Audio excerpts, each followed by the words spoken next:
Bonjour à toutes et à tous, bienvenue à bord du Trigondo, le petit vaisseau spatial qui va vous emmener dans les étoiles trouver des messages. Nos hôtesses bienveillance et bonne humeur vous accompagnent pour ce moment de détente. Tout d'abord, tous nos vœux de bonheur et de joie pour l'année 2023. De la chance, des opportunités à saisir et une pleine santé pour pouvoir en profiter. C'est tout ce que je vous souhaite. Très belle année 2023 à tous. Aujourd'hui, nous sommes donc le 1er janvier 2023. Nous fêtons Sainte Marie, Mère de Dieu. 8 jours après la Nativité, nous fêtons la Mère de Jésus. Allez hop, pareil au décollage, allons voir quelles sont les énergies du ciel, la météo astrologique qui nous gouverne aujourd'hui. Nous sommes actuellement dans une énergie terre, celle du Capricorne, celle de l'hiver, celle où la vie est enfouie dans le sol, plus introvertie, plus profonde, encline à l'introspection. La lune est passée en taureau, humidifiant ce terreau donc, lui apportant toute sa féminité, tout son amour pour la nature, la vie simple, pacifique, tranquille. Ouf, cela fait du bien. C'est le changement principal à signaler aujourd'hui. Poursuivons notre voyage et allons écouter les énergies des nombres. Nous sommes le 1-1-2023. Tout un nouveau potentiel qui s'offre à nous. Dans une année 7, celle de la réussite, peut-être celle du sens de la vie aussi, celle du spirituel. Aujourd'hui, nous sommes toutefois dans l'énergie du 9, celle de l'ermite, du sage qui s'arrête un instant, qui plante son bâton de pèlerin dans le sol et regarde en arrière l'année qui vient de s'écouler, l'éclairant de sa lanterne d'intelligence et de compréhension, cherchant à analyser les expériences. Une journée restée chez soi, coucounée, à se plonger dans un bon livre bien au chaud sous sa couette avec l'être aimé, ou ses chats, pourquoi pas, du moment que nous sommes entourés d'amour et surtout d'amour envers soi. Et un instant donc à faire le point sur notre vie aussi. Poursuivons notre voyage à la recherche des messages de l'ermite donc. Puisque l'on est en parfaite harmonie avec la nature aujourd'hui, j'ai choisi les différents oracles en fonction. Moi-même, en bon trigone d'eau ascendentaire, la nature est tout ce que j'aime. Allez, on va rallumer ce petit bâton de Paolo Santo.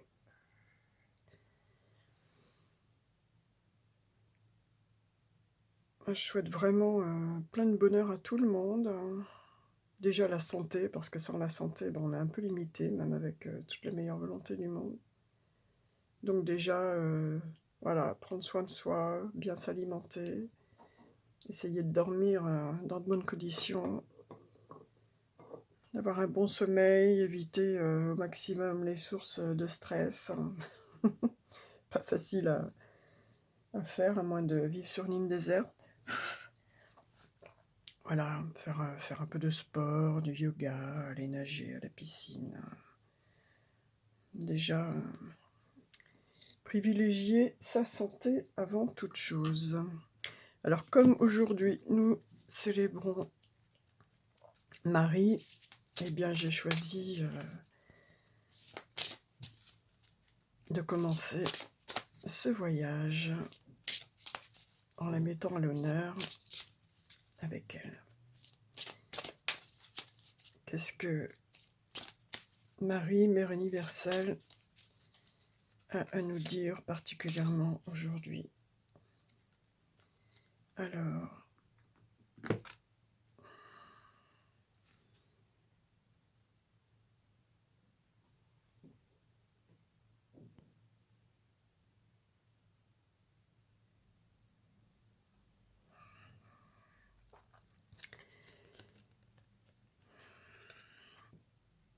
17, l'étoile, Notre-Dame de la vérité.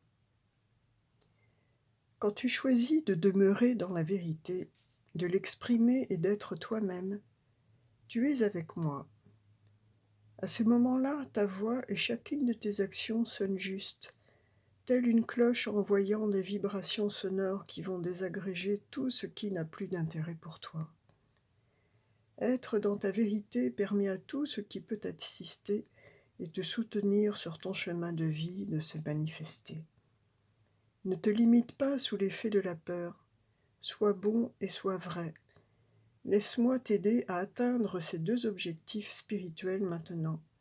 Souviens-toi, c'est quand tu es dans ta vérité que tu es le plus proche de moi. Oui, il faut déjà être juste envers soi-même. Et je trouve que vraiment ce message correspond bien à cette énergie de l'ermite, du neuf, qui regarde en arrière, qui fait le bilan sur l'année qui vient de se passer. Voilà, c'est le moment de... S'il y a des choses où vous ne vous sentez pas en accord avec vous-même dans votre vie, c'est le moment d'avoir le courage de voir les vérités en face et de procéder aux ajustements, au recadrage nécessaires éventuellement.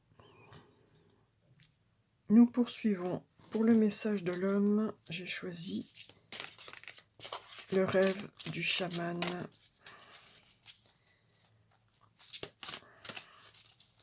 Alors, qu'est-ce que le rêve du chaman a à nous dire aujourd'hui dans cette première journée? Eh bien, elle m'a sauté, elle m'a sauté de la main quasiment.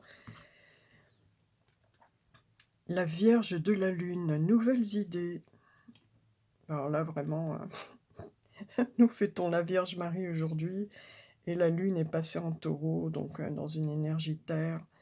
Vraiment, ça se rapproche de ce que je disais en introduction. Vraiment, voilà.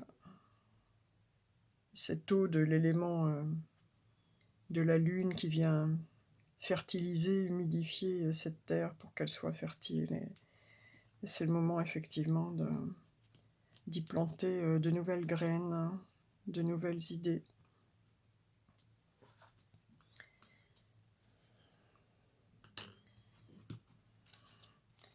Pour les amoureux, j'ai choisi les petites prières pour l'amour, pour toujours plus d'amour, d'amour, d'amour.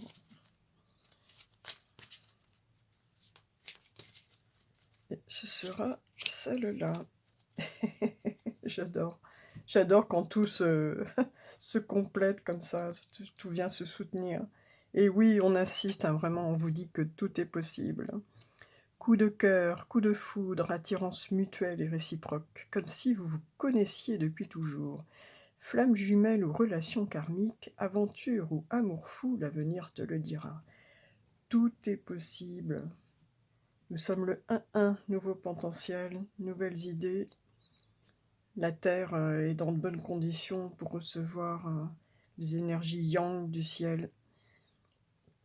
Et donc l'énergie yin est très réceptrice, vraiment est propice à faire pousser toutes ces nouvelles graines, toutes ces nouvelles potentialités. Un petit message de votre âme sœur. Alors, soyez en vérité avec vous-même. Qu'est-ce qui ne vous convient pas aujourd'hui? Qu'est-ce que vous auriez aimé qui se passe différemment, peut-être l'année dernière, l'année passée? Qu'est-ce que vous allez changer dans votre vie pour être plus en accord avec vous-même? Chaque expérience, et oui, l'ermite qui regarde les expériences passées de l'année, chaque expérience, peu importe que tu la perçoives comme bonne ou mauvaise, s'accompagne d'un cadeau qui, parfois, n'est révélé qu'au fil du temps. Et confiance. Tout est comme il doit être. Faire confiance, avoir la foi. Nous entrons dans l'année du 7, l'année du spirituel. Allez, puisque nous sommes dans une énergie neuve, celle de l'ermite et de ses messages, j'ai choisi pour la réponse à la question, eh bien justement, l'oracle des sages. Qu'a-t-il à nous dire aujourd'hui? Si vous pensez à quelque chose en particulier, c'est le moment de vous concentrer. Ce sera celle-là. Décidément. La lune est là. Hein. Vraiment, on a vraiment cette énergie yin, féminine, très présente aujourd'hui. La lune vient de passer en taureau. Donc elle est vraiment... l'eau et la terre se complètent, hein, puisque l'eau permet à la terre de devenir fertile. Et on a vraiment cette énergie très féminine aujourd'hui, très yin, avec la Vierge Marie, la Vierge de la lune qui est encore présente ici, avec tout de même 9, la divination. On est dans l'énergie 9 du jour de l'ermite, de la divination. Ben, moi, je n'ai jamais prétendu prédire l'avenir. Je me considère plus comme, comment dire, un émetteur-récepteur de messages. Voilà, je transmets à travers moi, voilà, les messages passent et je les transmets aux autres. Voilà. Après, chacun est libre d'en faire ce qu'il en veut, chacun a son libre arbitre. Ce sont juste des messages qui passent à travers moi. La divination.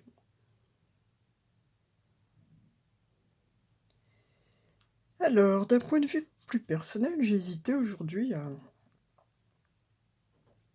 faire le petit voyage du petit Trigoun, hein, parce que c'est dimanche, et voilà, bon. Après, chacun, c'est un petit peu ses, comment dire, ses superstitions. Et puis, je me suis dit quand même, aujourd'hui, c'est, voilà, on célèbre la Vierge Marie, nous sommes le 1-1, nous sommes le premier du jour de cette année 7, cette année du spirituel, nous sommes dans une énergie neuve, celle de l'ermite, qui personnellement me correspond bien, parce que j'ai un chemin de vie neuf, justement, un chemin de vie de l'ermite, qui n'est pas toujours le plus facile d'ailleurs, mais bon, et qui a son intérêt, pour les autres en tout cas. Et donc voilà, je me suis dit, il faut absolument que je le fasse. Donc, et bon, personnellement, ça peut répondre à mes questionnements plus personnels. Parce que, évidemment, ces petits voyages, ces messages sont valables pour moi aussi. Donc, énergie du 9, la divination. On nous parle d'avenir, de voyance, d'éclaircissement, de dons, de prédiction. Cette carte représente le domaine de la voyance ainsi que les praticiens de cet art divinatoire. Elle annonce un événement prochain. Fiez-vous aux cartes alentour pour en connaître la nature. Eh bien, on nous parle d'être en vérité avec soi-même, de mettre en terre ces nouvelles idées, de bien les arroser. Enfin, là, on ne manque pas d'humidité avec toutes ces lunes. Et puis d'avoir la foi. Voilà, ce sont les messages pour l'instant. D'un point de vue affectif, alors ça dépend de son entourage. Moi, là, elle est entourée de belles cartes. Donc, on peut dire qu'elle est porteuse d'heureux événements dans un laps de temps compris entre 1 et 6 mois. D'un point de vue professionnel, cette carte met la lumière sur une situation un peu ombrageuse en rapport avec le domaine professionnel. Elle représente évidemment les métiers liés aux domaines occultes.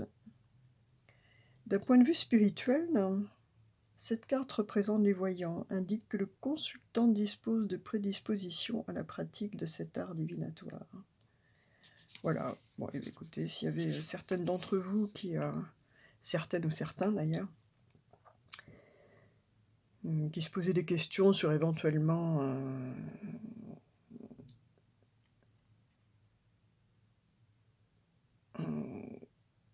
s'il avait des aptitudes ou pas, des facultés pour servir aussi de vecteur. Je pense que c'est une carte qui peut être encourageante. Allez, nous poursuivons notre petit voyage. On va se poser un petit peu, aller voir Dame Nature, ce qu'elle a à nous dire dans ce jour, justement. On nous parle de cette harmonie, de cette connexion avec la nature. J'ai demandé au peuple végétal de nous transmettre son message. Pour l'instant, c'est l'hiver, il est plutôt enfoui. Mais les températures sont relativement douces et j'étais surprise l'autre fois, en me promenant en plein Paris, de voir tout un mur où il y avait carrément de la vigne qui était couverte déjà de grappes de raisin. J'ai rien compris, quoi. Je me suis dit, on est en plein hiver. Et alors, soit ce sont des grappes qui n'ont pas été recueillies à l'automne dernier, je ne sais pas. Mais c'était un peu extraordinaire comme spectacle. Alors, l'Edelweiss. L'Edelweiss, c'est un petit peu Perce-Neige, quoi. C'est un petit peu la première fleur qui va sortir au printemps. Voilà, ça vient avec les nouvelles idées, je trouve que ça correspond bien.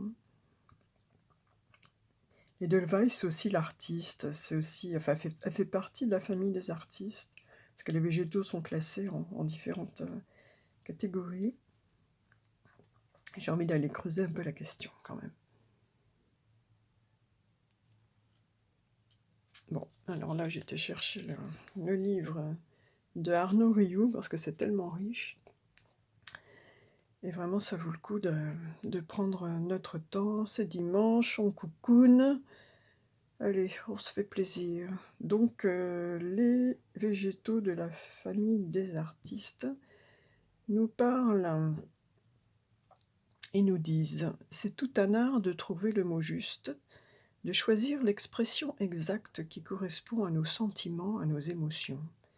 C'est tout un art de réussir à se faire comprendre et à toucher le cœur de l'autre. Les fleurs savent nous toucher, pas seulement parce qu'elles disposent à travers leurs couleurs, leurs formes, leurs symboles d'une richesse d'expression illimitée, mais surtout parce qu'elles viennent toucher chez nous des sentiments forts, tout en restant elles-mêmes sensibles et fragiles. C'est pourquoi les roses, les iris, les marguerites, les chrysanthèmes ou les orchidées sauront toujours nous accompagner pour parler d'amour, de pardon, de remerciement. » Alors, l'Edelweiss nous parle particulièrement de courage. Le courage n'est pas une absence de peur, mais une détermination à les dépasser. Eh bien oui, mais ça, moi personnellement, ça me parle bien. Je suis vraiment dans une période où j'ai besoin de rassembler tout mon courage, voilà, pour être en vérité avec moi-même et avancer sur mon chemin de vie avec des nouvelles idées, de mettre en œuvre différents potentiels, voilà.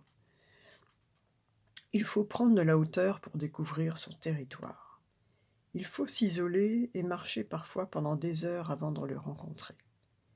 Il faut crapahuter sur les sols pierreux et dénivelés pour faire sa connaissance, prendre le risque de chuter pour s'aventurer sur une terre hostile. Beaucoup ont perdu la vie alors qu'ils voulaient simplement le cueillir pour l'offrir à leur bien-aimé. Il était naturel, tandis que l'Edelweiss se distingue comme la fleur du courage, de l'affirmation et de la dévotion. Cette petite fleur blanche et duveteuse pousse dans les montagnes d'Europe et d'Asie centrale, essentiellement en Suisse et en Autriche, en Allemagne et en France, mais aussi en Mongolie et au Tibet. Le doux duvet qui le recouvre le protège des rayons du soleil particulièrement brûlants et du gel quotidien en altitude. Bon, je vais passer la description parce que ça risque d'être un peu long. Allez, on va aller trouver le message de l'Edelweiss. Alors, l'Edelweiss nous parle d'effort, de persévérance, de courage, de beauté, d'altruisme, de constance, d'originalité, de dépassement de soi, du respect des valeurs, du dévouement, de l'exploit, de la réussite. C'est bien pour démarrer le premier jour de l'année 7. Des retraites spirituelles aussi, de la solitude, de l'étude et du sport. « Je suis l'Edelweiss, nous dit-il. Je ne me plais qu'à plus de 1000 mètres d'altitude. Jamais je ne pousserai dans les prés ni dans les champs de terre grasse, trop près du confort et de l'oisiveté. » On est bien avec l'énergie du neuf de l'ermite, là. Ça correspond bien. Car c'est ma nature de prendre de la hauteur, d'explorer les terres arides et les dangereux paysages montagneux. Car quel plaisir pour moi de m'épanouir là où le soleil brûle, là où le froid gèle les êtres ordinaires. Plonger mes racines dans les rocailles austères m'aide à développer mon courage et ma persévérance. Par ces qualités, j'ai accès à un point de vue sur le monde que peu peuvent s'offrir. Je prends de la hauteur, je me maintiens en altitude. Tu es venu me chercher aujourd'hui. Parmi tous mes frères et sœurs du peuple végétal, c'est moi que tu as choisi. À moins que ça ne soit moi qui t'ai choisi. À ce niveau d'altitude, la notion de libre arbitre n'existe plus. L'homme est uni à la montagne. Il ne peut plus vaincre contre elle, il ne peut que gagner avec elle. Il doit pour cela abandonner tout égout, tout désir de revanche. C'est en t'unissant à la beauté du monde, en reconnaissant ta propre beauté, que tu pourras incarner ce que tu as de plus beau à incarner dans ce monde. Ta nature divine incarnée dans un corps humain, l'image de Dieu dans un corps limité qui, grâce à toi, dépasse ses limites. Eh bien, très joli message, vraiment, qui correspond tout à fait avec l'énergie de l'ermite, l'énergie du neuf. Voilà, c'est celle du dépassement de soi, du dépassement de ses limites, de la persévérance, du courage, d'être un petit peu aussi un être un peu en dehors du monde, comme ça, mais bon, ça a ses inconvénients forcément, mais ça a aussi ses avantages, c'est d'avoir peut-être un regard différent. Voilà. Courage et persévérance. Et puis donc ne faire qu'un avec la nature, ne faire qu'un avec la beauté du monde. C'est vraiment ce que je retiens de ce message. Allez, nous repartons de la Terre, nous décollons plein gaz pour aller là-haut dans l'univers. Et aujourd'hui, eh bien, j'ai choisi pour le message de l'univers, eh bien, les portes magiques de l'univers, tout simplement. Alors, quel est le message pour ce 1er janvier 2023, ce dimanche où l'on célèbre la Vierge Marie, la précieuse lignée, 39, l'impératrice, le 9 encore, l'ermite, 3 et 9, 12, on peut nous parler aussi de un peu l'énergie du pendu, qui est une énergie très spirituelle aussi. La précieuse lignée, qu'est-ce que c'est joli là, ces mains, vraiment voilà les racines de l'arbre. En recevant de votre héritage ancestral, votre précieux trésor intérieur s'éveille. Bon, là aussi, j'ai envie d'aller. Allez, soyons fous aujourd'hui, on prend notre temps, on cocoune, on est lune en taureau, on prend soin de nous, énergie d'ermite, on prend notre temps. On va aller détailler ça aussi. Ah, j'adore cette image, je trouve ça très beau. Et on est vraiment dans la nature, là aussi. Je disais à l'instant qu'on ne faire qu'un avec la nature, voilà, ça image bien le fait qu'on fait partie d'un tout, quoi, d'un immense tout. La précieuse lignée nous dit: en recevant de votre héritage ancestral, votre précieux trésor intérieur s'éveille. En nous incarnant dans une famille, nous nous inscrivons dans une histoire dont certains pans recèlent d'obscurs mystères. Que nous connaissions ou pas les grandes lignes de la vie de nos ancêtres, des données nous ont été transmises. Au-delà de la seule génétique, toute une bibliothèque d'aventures humaines influence notre vie. Nous recueillons tout un lot d'intrigues, de secrets, de blessures comme de dons et de péripéties vécues par nos ascendants. La plupart du temps, nous ne sommes pas conscients de ce qui leur appartient vraiment. En regardant au plus profond de soi, en s'ouvrant à notre mémoire cellulaire, nous pouvons voir et admirer le grand arbre de vie familiale. Cette carte vous invite à accueillir librement les dons et les valeurs dont vous avez hérité. Alors là, je ne peux pas m'empêcher de faire le lien avec la 9, la divination. Parce que bon, il est clair que je pense que j'ai des facultés pour cela, sinon je serais pas là en train de faire ce que je fais. Et puis, Ma fille a aussi des dons peut-être même plus développés que les miens. Enfin bref. Donc à savoir, ça se trouve, j'avais une grand-mère, une grand-tante qui était, elle aussi,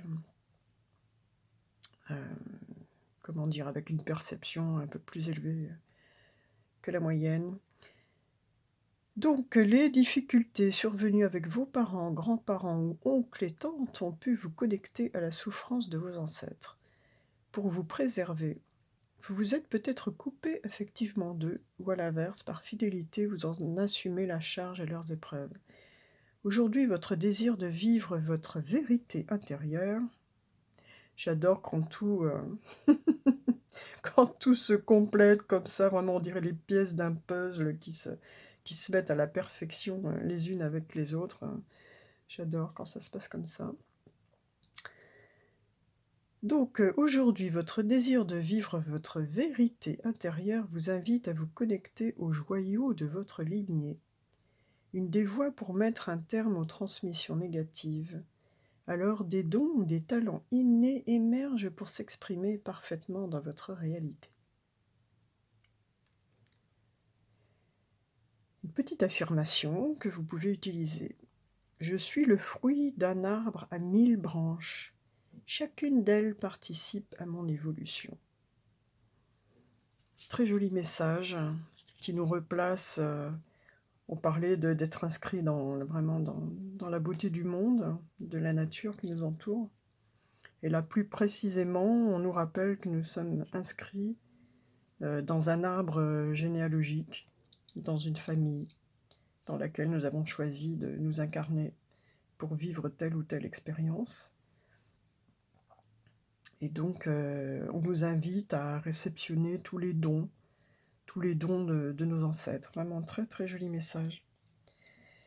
Eh bien écoutez, avant de nous quitter, je vais conclure avec un autre message de la nature. Allez, on va conclure avec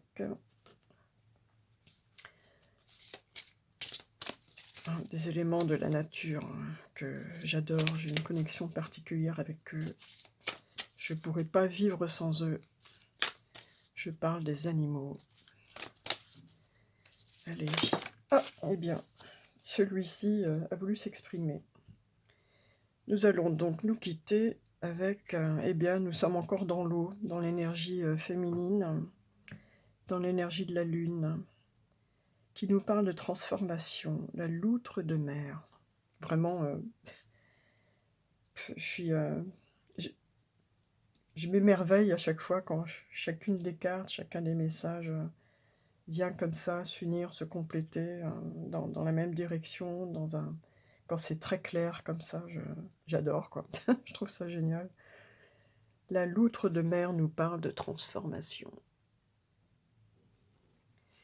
Alors, nous sommes dans l'énergie du 18 qui est, eh bien écoutez, celle de la Lune. Alors, si la Lune n'est pas présente aujourd'hui, on l'a 3 fois là quand même.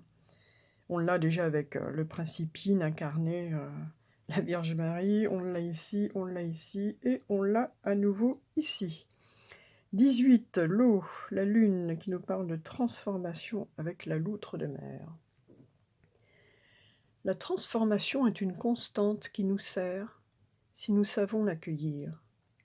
Elle nous permet de tirer les leçons du passé et de changer notre avenir. La seule chose que nous ayons à faire est de nous transformer nous-mêmes, et non pas à chercher à transformer les autres, car cela est contraire au libre arbitre. Ne jugez pas les autres trop rapidement ou trop sévèrement. Détendez-vous et élevez-vous. J'adore. Bon, ben voilà, de toute façon, c'est une journée neuve à cocooner, donc alors après il y a tout un...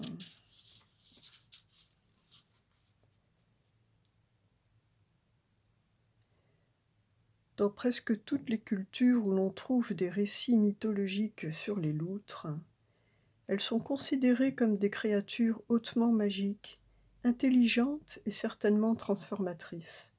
Leur énergie sera la bienvenue lorsque vous travaillerez sur votre transformation personnelle. La magie de la loutre vous encourage à vous libérer de vos fardeaux, afin de retrouver plus de légèreté. On retrouve un peu le message, juste précédent je dirais de prendre le bon de notre lignée et d'essayer de voilà, d'effacer ce qui est plus négatif, de s'en libérer. Vous souvenez-vous de la sensation ressentie lorsque vous flottez dans l'eau sur le dos? Si vous vous contractez, vous coulez. Plus vous vous détendez, plus vous flottez.